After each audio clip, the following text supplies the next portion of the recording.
ছাত্রদের খুন করা যেরকম অপরাধ, আবার অন্যদিকে কোনো নির্বাচিত সরকারকে ধ্বংস করে দেওয়া, তার গণপরিষদে ঢুকে গিয়ে ভাঙচুর করা, এমন একটা দেশের এমন পরিস্থিতি তৈরি করা যেখানে তার সেই দেশের প্রধানকে দেশ ছেড়ে পালাতে হয়, এটা কোনোদিনকে সমর্থন করা যায় না গণতান্ত্রিক দেশে।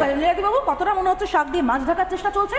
যদি সত্যি সত্যি এটাকে সমর্থন করছি না, এর বিরোধিতা করছি, এটাই বিষয় হয়ে থাকে, তাহলে যদি ছাত্রদের সমর্থনে পথে নামা যায় এপার বাংলায় বসে থেকে, তাহলে কেন এই ভয়ানক ধ্বংসাত্মক আন্দোলন যখন মাথা চাড়া দিচ্ছিল তার প্রতিবাদে পথে নামা গেল না? আজ মুক্তমনারা কোথায়? সমাদৃতা, যখন এইসব মুক্তমনা লিবারালরা কলকাতার রাস্তায় এবং সোশ্যাল মিডিয়ায় উত্তাল হচ্ছিলেন একটি ছবি নিয়ে, একজন বুক পেতে দিয়েছেন এই আশায় যে গুলি করবে না, তাকে গুলি করা হয়েছে এবং তিনি মারা গেছেন, ঠিক সেই সময় আমি রিপাবলিক বাংলা স্টুডিওয়ে বসে বলেছিলাম এটা কোনো ছাত্র আন্দোলন নয়, এটা একটা গণতান্ত্রিক সরকারের ওপর সন্ত্রাসবাদী আক্রমণ। আমি বলেছিলাম ওসামা বিন লাদেনও একসময় ছাত্র ছিলেন, আমরা সবাই একসময় ছাত্র ছিলাম, সন্ত্রাসবাদী ছাত্র এবং সাধারণ ছাত্রের মধ্যে ফারাক করা দরকার। আজকে যখন শেখ হাসিনাকে দেশ ছাড়তে হচ্ছে, যখন আমরা দেখছি শুধু শেখ হাসিনা নয়, শেখ মুজিব যিনি বাংলাদেশে গণতন্ত্রকে প্রতিষ্ঠা করেছিলেন, তার মূর্তির ওপর আঘাত আসছে, তখন এটা স্পষ্ট হয়ে যাচ্ছে এই আন্দোলন শুধু সন্ত্রাসবাদী আন্দোলন নয়, এর পেছনে পাকিস্তানি সন্ত্রাসবাদীদের যোগ থাকতে পারে। এখানে শুধু শেখ মুজিব বা শেখ হাসিনারা আক্রান্ত হচ্ছে না, সংখ্যালঘুরা, ধর্মীয় সংখ্যালঘুরা যারা পাকিস্তানের বুকেও বারবার আক্রান্ত সামনে যখন আসে তখন জানার অনেক কিছু রয়েছে আজকের এই আলোচনা থেকে, কিন্তু এই মুহূর্তে আরো একটা ব্রেকিং আমাদের কাছে এসে পৌঁছচ্ছে। যেমনটা আপনাদেরকে জানিয়েছিলাম, লাগাতার কভারেজ করা হচ্ছে বাংলাদেশের পরিস্থিতি নিয়ে, আর এই মুহূর্তে যেমনটা ব্রেকিং খবর উঠে আসছে, কিছুটা হলো কারফিউ শিথিল করার ভাবনা চিন্তা।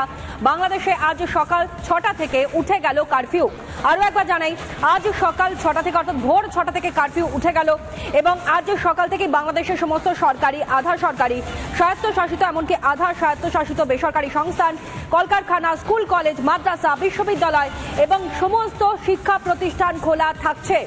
আজ ভোর 6টা থেকে কারফিউ তুলে নেওয়া হলো।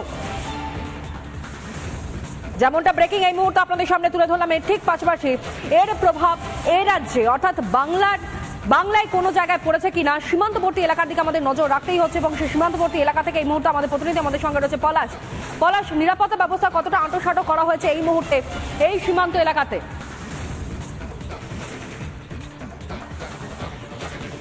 গতকালকেও আমরা দেখিয়েছিলাম বা আজও আবার দেখাচ্ছি যে এই যে আমি গেদের সীমান্তে আছি, এখানকার যে কমান্ডেন্ট তিনি কিন্তু পরিষ্কার জানিয়েছে যে সেভাবে কিন্তু সেনা সরঞ্জাম করা না হলেও প্রতিটা মুহূর্তের জন্য প্রস্তুত রয়েছে ভারতীয় সীমান্তরক্ষী বাহিনী। আমার ভিডিও জার্নালিস্টকে আমি একটু অঞ্জনকে দেখাতে বলবো এই দিকটা ঘুরে ঘুরে, এই যে আমার পেছনে যারা আছে এরা প্রত্যেকেই কিন্তু বাংলাদেশে ফিরে যাবে, অর্থাৎ এরা প্রত্যেকে বাংলাদেশি নাগরিক। তুমি একটু আগে যেটা বলছিলে যে আজকে সকাল থেকে কারফিউটা কিছুটা হলেও শিথিল করা হচ্ছে বা তুলে দেওয়া হচ্ছে, আর যার ফলে স্বস্তির নিঃশ্বাস, এরা প্রত্যেকেই বাড়ি ফিরছে। আমি একজনকে একটু জানবো, আপনারা তো ফিরছেন, ওদের সাথে পরিস্থিতিটা কি? হ্যাঁ, পরিস্থিতি মোটামুটি এখন ভালো। কতটা ভালো বা কি বুঝতে পারছেন? সেনাবাহিনী কারফিউ করেছে, যেতে হবে, গাড়ি ঘোড়া চলছে নর্মাল ভাবে। কি জানতে পারলেন ওদিকের পরিস্থিতিটা কি? পরিস্থিতি বর্তমানে এখন স্বাভাবিক আছে, পরিস্থিতিটা কিছুটা স্বাভাবিক। আমি আরো একজনকে জানবার চেষ্টা করবো কি পরিস্থিতি ওদিকটা। যে আমি সকালে ফোন দিলাম এলাকায়, বলে এখন মোটামুটি সুস্থ আছে এলাকায়। সীমান্ত আপাতত শান্ত তনয়া যে ছবি আমরা দেখতে পাচ্ছি, এবং পলাশের কাছে নিশ্চয়ই পলাশ ধন্যবাদ, নজর রাখো। আমরা পলাশের কাছ থেকে পরবর্তী ক্ষেত্রে আবার আপডেট নেব, আমাদের নজর রয়েছে, কারণ কাল রাত থেকে কিন্তু আমরা দেখতে পাচ্ছি সীমান্ত কার্যত জ্বলছে।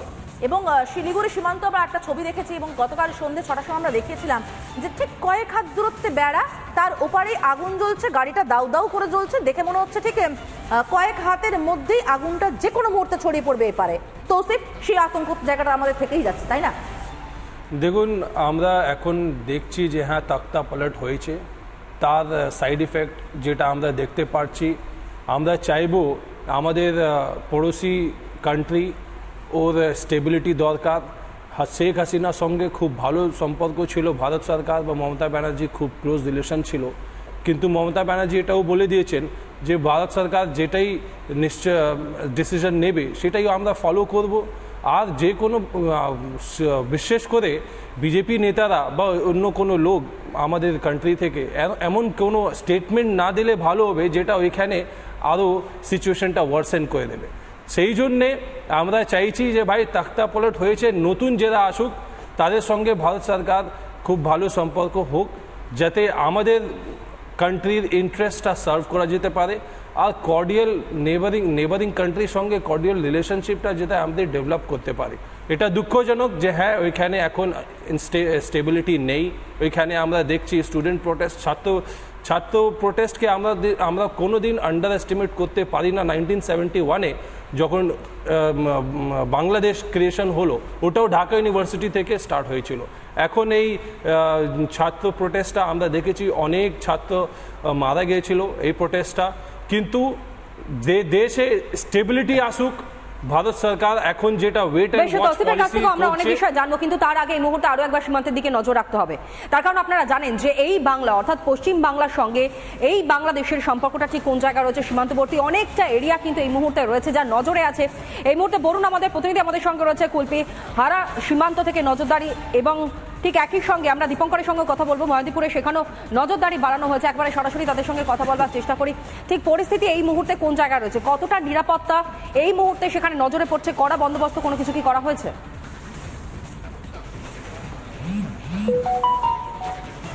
হ্যাঁ, এখানে গতকাল ভারত সরকারের ঘোষণা অনুযায়ী বিভিন্ন জায়গায় যে নদীর একেবারে যেখানে বর্ডার এলাকা, সীমান্তবর্তী এলাকা, সেই সমস্ত এলাকাগুলোতে নজরদারি। আমার ভিডিও জার্নালিস্ট যে আছে তাকে দেখাবো।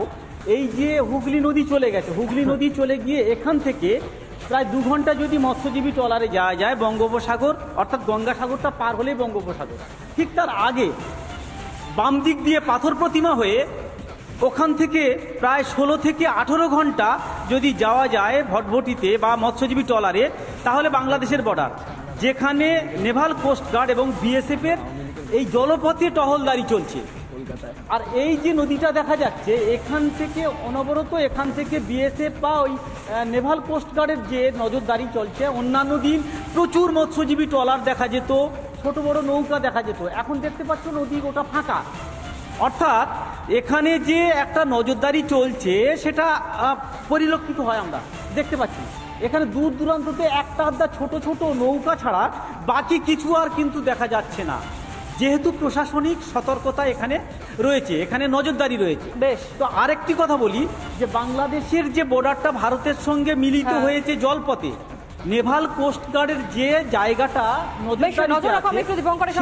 চেষ্টা করবে, জানবার চেষ্টা করি যে এই মুহূর্তে মহদীপুরে যে সীমান্তে সে রয়েছে সেখানে ব্যবস্থাপনা কি রয়েছে। কারণ এতজন মানুষের নিত্যদিনের যাতায়াত থাকতো, আমদানি রপ্তানি থেকে আরম্ভ করে ব্যবসায়িক যেমন সম্পর্ক, পর্যটক এবং একই সঙ্গে চিকিৎসার জন্য বহু মানুষজন তারা এ রাজ্যে এসেছেন বহুবার। সুতরাং আজকের এই দিনে আলাদা কোনো তৎপরতা সেখানে নজরে পড়ছে কি?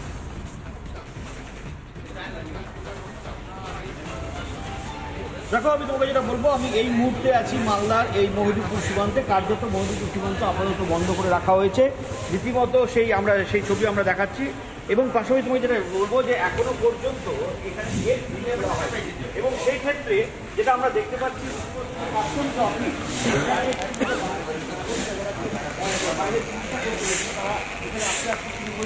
এবং আমার সাথে কাস্টম আধিকারিক যে সুপারিনটেন্ডেন্ট আধিকারিক রয়েছেন, আমি তার সঙ্গে কথা বলবো। বর্তমানে এখনো অবধি কি মেসেজ আসছে আপনাকে ওই পার থেকে, বাংলাদেশ থেকে কতজন ভারতীয় এখনো রয়েছে? ট্রাক ড্রাইভাররা গতকাল আপনারা বলেছিলেন যে অনেক ট্রাক ড্রাইভার রয়েছে, তারা এখনো ফিরে আসলে কী করেছে? প্রতিদিন দেখুন এখানে ট্রাক অন্তত 250-300 সকালবেলা হয়তো ফিরে চলে আসে। আজকে কিন্তু সেটা হয়নি। তার মানে কাল অবধি যে ট্রাকগুলি গেছে সেগুলো ওখানে আটকে রয়েছে, ওখান থেকে খালাস পায়নি। তো এটা একটা আমাদের একটুখানি বিষয় রয়েছে। তবে আস্তে আস্তে আমি যেটুকু খবর পাচ্ছি একটু নর্মালাইজ হচ্ছে। কালকে বাংলাদেশে সেনাবাহিনী এবং একটা অন্তর্বর্তী সরকার গঠন করেছে এবং আমরা খবর পাচ্ছি। নজর রাখো প্রত্যেকটা মুহূর্তে ছবিগুলো তোমাদের মধ্য দিয়ে দর্শক বন্ধুদের সামনে আমরা তুলে ধরবার চেষ্টা করছি। আপাতত ধন্যবাদ জানাই, কিন্তু এরই সঙ্গে সঙ্গে আরও একটা ব্রেকিং এই মুহূর্তে এসে পৌঁছেছে আপনাদের সামনে তুলে ধরি। আজ পেট্রাপোল সীমান্ত এবং সেখানে পরিদর্শনে যাবেন বিএসএফ এর ডিজি। গতকালই আপনারা জানেন বাংলাদেশের এই উত্তপ্ত পরিস্থিতি এবং যেভাবে পরিস্থিতি যেমন বেগতিক হয়েছে, ঠিক তার পাশাপাশি দাঁড়িয়ে ব্রেকিং খবর আপনাদের সামনে আমরা তুলে ধরেছি। ডিজি তিনি কিন্তু গতকালই কলকাতা চলে এসেছিলেন এবং আজ পেট্রাপোল সীমান্তে যাচ্ছেন। বিএসএফ এর ডিজি বলেই খবর পাওয়া যাচ্ছে। এই মুহূর্তের অন্যতম ব্রেকিং খবর দিচ্ছে আপনাদেরকে। পেট্রাপোল সীমান্ত, যেই পেট্রাপোল বেনাপোল দিয়ে বহু সংখ্যক বাংলাদেশিরা তারা এ রাজ্যে আসেন, ভারতবর্ষে প্রবেশ করেন এবং সেই জায়গা থেকেই বহু মানুষ তারা কিন্তু বাংলাদেশে যান এবং সেই জায়গার উপর বিশেষ নজর রাখা হচ্ছে। ব্রেকিং দিচ্ছি, আজ পেট্রাপোল সীমান্তে সেখানে যাবেন বিএসএফ এর ডিজি বলেই খবর পাওয়া যাচ্ছে। এরকম একাধিক ব্রেকিং খবর আপনাদের সামনে তুলে ধরবে এবং একই সঙ্গে আলোচনা আমরা এগিয়ে নিয়ে যাবো। তবে এখন সময় হচ্ছে ছোট্ট একটা বিরতি, ফিরে আসছে। এক্ষুনি দেখতে থাকুন রিপাবলিক বাংলা।